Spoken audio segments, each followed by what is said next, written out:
The Adventures of Chili Gum. I do not know who Chili Gum is, but he looks like he had a few adventures and maybe a cocktail or two. Hi, I'm George the Antique Nomad. Come with me as I wander the country in search of valuable vintage, amazing antiques, and cool collectibles.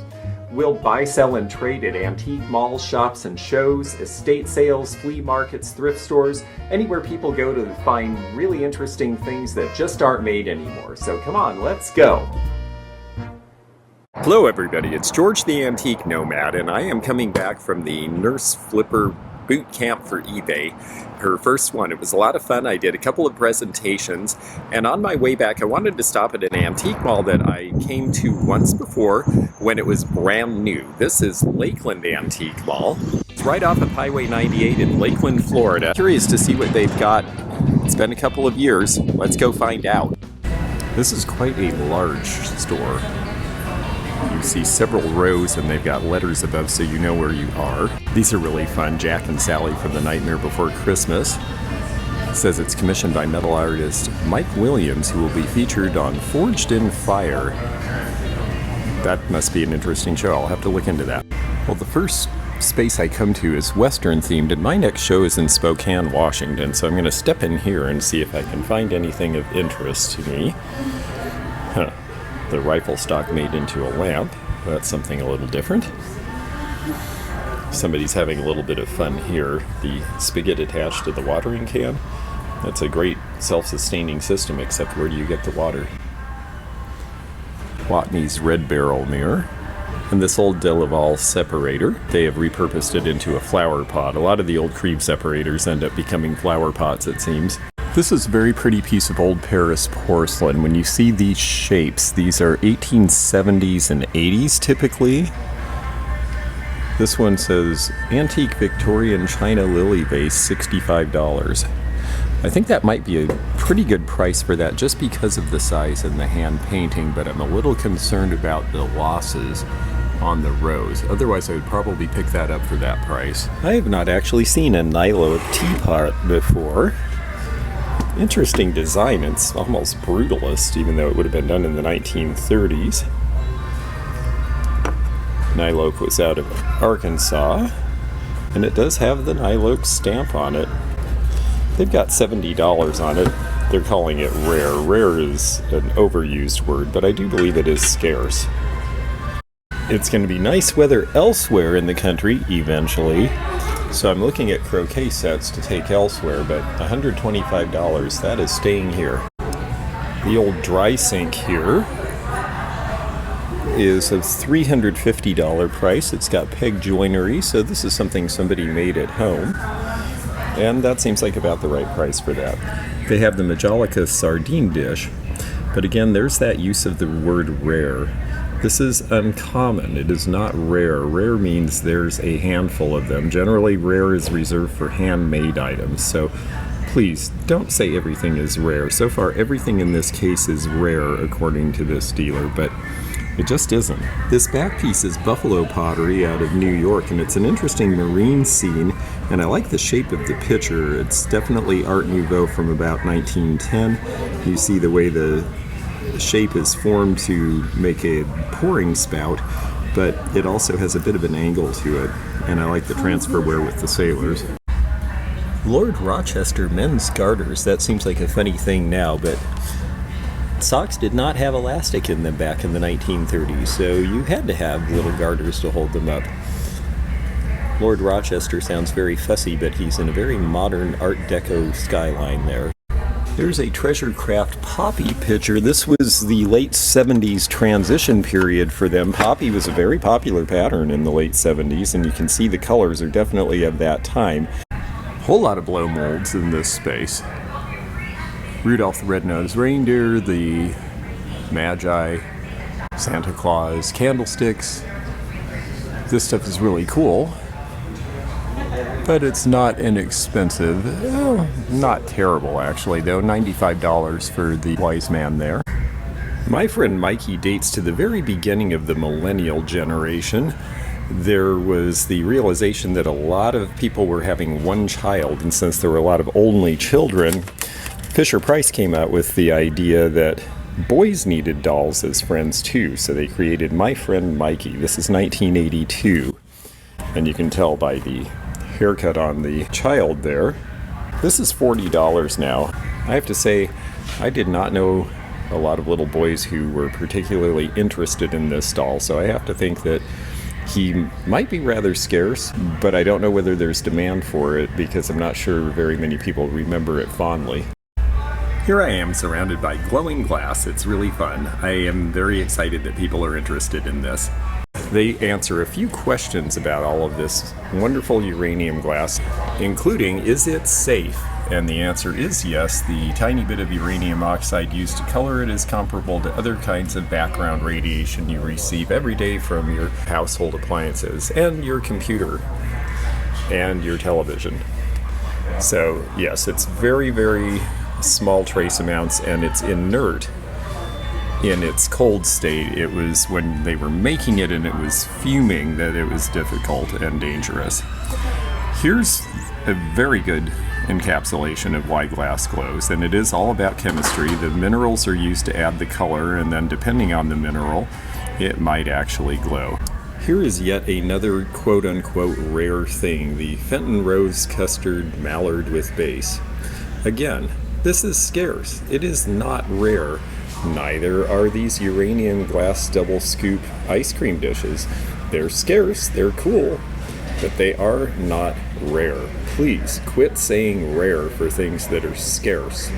I sold luggage about 4 years ago to a woman in Kentucky who was cutting it up and using it as shelves, and this dealer has followed suit. It's an interesting way to display, and certainly a way to use old luggage, especially if it's in poor condition. Something to look for when you're looking at old decanters is make sure the stopper actually is correct for the piece. The color's right on this, but it was ground to fit a specific piece, and then the collars were ground as well. Blenko in particular did this. Well, look how that doesn't sit down all the way and the satin is sticking out, so clearly this was not original to this bottle. This is a label that we see, and it's an important distinction. This is a good collectible piece, handmade Venetian, made in Italy. This means it was not made on the island of Murano, and that is a different thing. The mainland of Venice has many good glass blowers. This is definitely collectible. People like Venetian glass too. But we are seeing a lot of Venetian glass now being labeled as Murano, and it is intended to deceive and be misleading, so be wary of that. This bamboo piece is a Blenko piece, and I'm curious whether they know that or not and how they have it priced. They have it at $45, and they are aware it's Blenko, but they say it's got a chip, and that's too bad because that is a great price on a good piece. The Blackmore Ashtray is a 50s classic. This one is the woman. There's a male version as well. It's a very heavy, dense chalkware. And sometimes it's even got the original liner in it, like this one does. They have her priced at only $14. At that price, she's kind of tempting. They're usually painted a little better than this, though, and I'm wondering if this is a repaint because of it. There is Madame Alexander, and here are some of her dolls. The Alexander Doll Company, when they started out, they were pretty popular. By the 60s and 70s, they were very popular, and then they started really cranking them out. And because of that, unfortunately, we see lots and lots of these without homes now, because it started to be older women who were collecting these, lining them on shelves, and unfortunately not letting their daughters and granddaughters play with them because they were just to be looked at, and that's why there's so many now that no one is keeping. We're near Disney World, so we're going to see things from Walt Disney World, including things that are no longer made. 25 magical years, this would have been something that one of the people marching in their band during the parade would have had, and now we're at their 50th anniversary. And there is the drumhead from the band, and that's a really neat piece. It's priced at $6.95. Got a lot of really serious collectors of the stuff here, so the prices are not likely to be cheap here. This I would say 60s, not 40s, ceramic wall pocket they have at $195. That looks like a knockoff. That does not look like an officially authorized Disney piece. This is cool because it's the old Disneyland hard hat with Fantasyland, Adventureland, Tomorrowland, and it says Walt Disney Productions, so that has some age. So does the Mickey Mouse Movie Fun. The Bashful doll there is from, they say 1930s, priced at $235. Here's Brayton Laguna's Pluto with his ear to the ground. This is from about 1940, $55 there. This is a little bit unusual, the sand timer with the dwarf. Looks like Happy. And Happy is priced at $95. So again, we're in a place where I don't expect this stuff to be cheap, but it's fun to be able to show you some of the things that were made over the years. These are from the All-Star Music part of the resort. These are $75 each. It looks to me like these are tables, and they've got the table bases back here. A lot of things are deaccessioned by Disney when they're done with them, and then they end up in the hands of antique dealers in the area to be sold off. And, you know, $75, that's going to be something that someday will be worth a bunch of money, so it might be worth buying one. I just wanted to take a moment and thank you for watching the video. Please like and comment and click thumbs up to be notified of future videos if you're a subscriber. If not, become one, please. You can also become a member. We've got a new level 3 membership tier, and I'll let you look at that through the links in the description, or click the join button if you are seeing that join button right below this screen. Here's a great example of the pieces that are suspicious in Murano, allegedly Murano. It's got the sticker Cristalliera d'Arte. Is it really Murano? There is a good chance it is not. I'm looking at the quality of this piece, particularly in the eye. It just does not look like something, you know, Murano's an expensive place to do business. They tend to have the best blowers, the best quality. This does not seem like it's of high quality to me. And we see that sticker there, and we see that sticker on this fish. Again, the same thing. Look how it's kind of sloppy in the back here. The color is actually not even through the entire glass. This just doesn't look like something that I would trust to really be Murano. So I would be very suspicious of pieces with this label on it. I'm also suspicious of these pieces here. Very globby, very uneven. The design seems really just sort of thrown together. This just does not look like Murano quality to me, regardless of whether it has the sticker or not. I love this piece back here, so I've just got to look. I don't know if I'll be able to afford it, but this is Hull's Ebb Tide from the 1950s. Such a great fish with that tail coming around the vase. This one's only priced at $40. That actually seems pretty reasonable for that. I think I might have my first buy of the day here. And if you're a really serious Disney collector, well, maybe this giant Disneyland hotel banner would be for you. That's pretty cool. Donald Duck Soda. This is an old advertising rack with a couple of the wooden crates in it, and they had grape ginger ale and root beer, as well as lime cola. This is priced over $5,000. This definitely is geared towards very, very, very serious Disney collectors. Here's a Disney production piece I had not ever seen before. It's Tough to Be a Bird in Technicolor. I don't know when this came out, but I would say around 1970, looking at the various little sayings, their cleverness, and also the psychedelic colors. I know they're scarcer lines, but I love the polka dots in Fire King from the early 60s. I like that shape. I just think they're a lot of fun. They always catch my eye. Those are $70 each. These two vases here are Shawnee. This is in the mid-50s when they start switching over to modernist designs away from the whimsy, and they typically have this very strong mark. They produced for about another 6 years after those came out. They're priced at $16 each. This is something I've found at estate sales over the years out of the 1940s. It's a Westinghouse Cooker, and it plugs in. It's a roaster with a stand. This one says it works. I'm sure a lot of them still do. I suppose these would have been used in some place that didn't have a stove or something, because they can go up to 500 degrees, and then they'd have the stand because the piece itself was so big they decided you needed a piece of furniture to go under it. They have it priced at $120. This is another neat bank. This is to look like a 1950s delivery van. for Grade A Dairy Products by Salisbury Brothers of Yorkville, Illinois. That's pretty neat, $32.95. Here's something that's truly antique. This is a Staffordshire pocket watch holder. This is going to date to sometime, looking at the way it's formed and the fact that the vent hole is on the back, sometime probably in the 1870s or 80s. That's where the watch would have sat. Has a few little chips on their noses. That's kind of typical of this ware. It was heavy earthenware with a glaze, and it was prone to chipping, but they are collectible, priced at $150, which is probably about right for what it is. Here's a lot of the Sears Cattail line, which was done by Universal Cambridge for them. They've even got a photocopy of the old ad. It was shown at the New York World's Fair in 1939 and 40. There were some other companies who used the cattail decal as well. You can see a scale was made to match. That's $54, but a lot of this is pretty reasonable. Most of this is in the $8 to $40 range depending on the piece.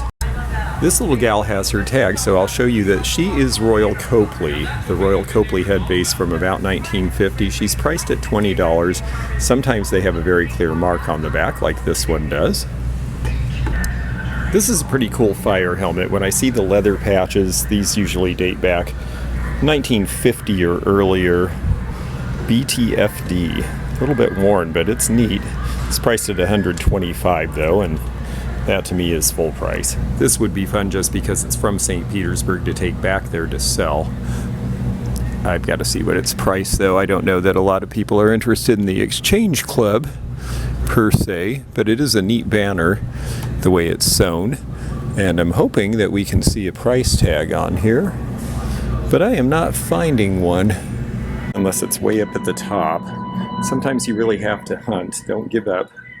I do see a tag way up here, and it is, I'm going to make it easier to see, $39. When Hull Pottery came out with their extensive line of Little Red Riding Hood stuff, other companies thought it was a good idea too, and she's on sale for $44.95, but she does have a couple of chips inside, so I'm going to leave her at that price. Well, let's see if I could be lucky enough for them to not recognize this as a Fenton piece from the 1920s. $49, they do know what it is. That may be priced right, but I do like the dolphin handles. A bunch of ruby glass here, and ruby was more expensive back in the day that these were sold. The two that really attract me are this one, $16 for the Westmoreland Banana Bowl with the open lace edge. And this one is also Westmoreland with the lace edge for $14. And I think those are pretty viable prices. I have a feeling I'll go home with these. We see lots of old calendar plates, but what makes this one interesting is it's advertising pre-Prohibition whiskey. And the date of the calendar is 1909. A lot of these were done in 1909 as advertising premiums. This one's from Jacksonville, Florida. If it wasn't for the crack, this would be a great piece to buy. But it's also priced at $48, so I think they had a clue that it was more special because it's earlier Florida and pre-Prohibition. If it was in better condition, that price would be fine. A couple of things on this shelf I really like. This vintage Sprinkle Cat ironing water sprinkler with that crazy face is $10, and he's got his original little sprinkler head. Cardinal China, USA. That's a great little piece for $10. There are people who collect laundry sprinklers. This was before everybody had steam irons. You had to actually spritz the fabric a little bit so that the ironing would work. So I'm going to take that. Cute little jackstraws game here. Great graphic, Milton Bradley. This looks like it's from about the 1930s. And then this is neat. This is Chili Gum. The Adventures of Chili Gum. I do not know who Chili Gum is, but he looks like he had a few adventures and maybe a cocktail or two. 1938. This was a big deal in 1939. It's commemorating the visit of their majesties, and it was done to sell in Canada. The royal couple came to Canada in 1939 when the Second World War started to raise awareness, to get financial help, to get Canadians to enlist in the armed services and to convince America to support England with the Lend-Lease program and other things that eventually took place before we entered the war. $20 on that piece. Here's a little ceramic Christmas tree. It doesn't have the base or the light, and it does have some replacements, but it's got the cute little bird on top. You know, for the price, I'm tempted because you can find the bases for these. Well, thankfully, in the middle of all these fake signs that say sweet tea, farmer's market, grocery, all of which are brand new and are everywhere, there is one vintage beer sign, Pabst Blue Ribbon, for $45. Here's some neat earlier Francoma. The Snail Vase in Ada Clay, the Derrick Salt and Pepper Shakers, which I've always liked. They're only $7. I don't think they're Francoma, though. That does not look like their clay, because look what their clay looked like in the tan. They also have two of the limited edition vases, which I really like. I keep thinking the modernists are going to clue into these, because the shapes are so great. This one is from 1972, I believe. This is Grace Lee Frank's signature, because she designed this line. She liked the modernists. Her husband, John, well, he liked the more Western-looking things. And then this one was also Grace Lee, because this little pattern on the bottom with the bubbles is something that she did for their sister company, Grace Tone, in what was a pattern called Orbit. And you can see there it's got the information on the bottom. They have these priced at top dollar, though. They used to go for $75 and $85 easily, but a lot have come out of collections and they're not selling for as much now. All of this is Francoma too, in the nice bright yellow glaze that was popular in the 70s. And I see that they even have a dealer sign over here. I've always liked those. There's two of the acorn wall pockets. You've got the peach glow on the left and the prairie green on the right. And yes, Francoma was still in business in 2001. Not for much longer, unfortunately. The little hot plate there is $5. That will be worth more someday, I have no doubt. And then these are unusual because they decorated the bottoms with an intaglio etch, which is something I haven't really seen before, but that's because this is Sheffield Pottery. Apparently the mold was loaned to them by Francoma. That's an interesting story that I will have to research more, because I was not aware that they had loaned their molds out at some point. That may have been in the early 80s when they had their second factory fire and lost a lot of their production capacity for a while. But out of all of this Francoma, the piece that I believe I'm going to buy is this one, because it's Western, it's got the horseshoes. They left a sticker on there, but I can get that residue off. And it's just a trivet, but it's only $5, and it's their good luck trivet in black. The fire chief car, by the way, is a Marx car, and it is an early friction drive from the 50s. So that's a pretty hard one to get, priced over $100. These folks have a lot of Star Wars, because this is what a lot of collectors now are looking for. $140 on the original R2-D2. This is an interesting display because they have, well, snake bones and skeletons and butterflies and fish skeletons. This is the sort of thing that is really fascinating to some people and not so much for others, but the framed butterflies, at least, are something most people really enjoy. I think this stuff is fascinating. I realize a lot of these are fairly new mounts, but I do think that there is a collector for these sorts of things. If you see them out there, they're worth picking up. Well, my little hold area pile is starting to grow. Moose mounts are something you see a lot less often than the deer. This guy is pretty amazing. I've sold a couple of these at estate sales over the years. We had one caribou mount where it was in the upstairs of a house, and they had added on to the house later, and we could not get it out the door and had to lower it out of the third-story window. That was an interesting sight. This guy's really neat, and I'm going to take a moment to study him and see if he might be a buy. He's Spelter. He's by Bradley and Hubbard. Around the time of the Spanish-American War, they did Army and Navy, and this is the Army guy. It's a really neat piece. I saw one in polychrome that sold for big money recently, but then I saw that a pair of these sold for less than the price they have on this one. I don't know if that's because nobody noticed it at an auction. It's hard sometimes using comps. You still have to sometimes just make an educated guess as to whether it's something you should buy.